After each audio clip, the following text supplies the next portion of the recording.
Cette pensée, qui est plutôt fausse, est assimilée pour nous à de la résistance au changement.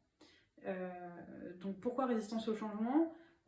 C'est simple, quand on entend, que ce soit en production ou même à différentes échelles de la société, que la digitalisation va remplacer, on a envie de dire que c'est un grand faux, évidemment, puisque la digitalisation va guider les personnes à monter en compétence sur des choses qu'ils n'ont pas l'habitude de faire par manque de temps.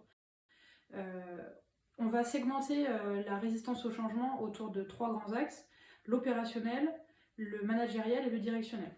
Le directionnel, on n'a pas réellement de résistance au changement parce que c'est généralement l'équipe directionnelle qui veut mettre en place une stratégie de digitalisation, donc on va la mettre un petit peu de côté pour cette topics.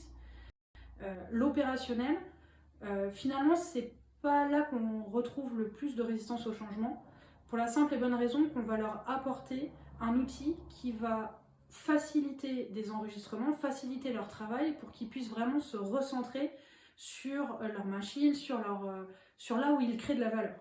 Donc passer quelques étapes de communication avec eux, c'est plutôt fluide et on peut vite passer à autre chose.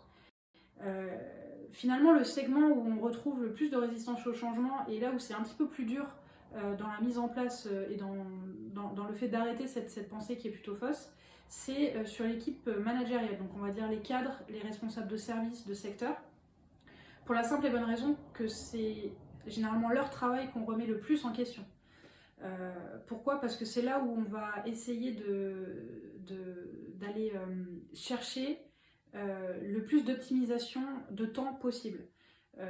C'est pas le fait de les enlever de la boucle, puisqu'ils créent de la valeur, mais bien de recentrer leur analyse et leur savoir-faire pour analyser et faire mieux les choses demain.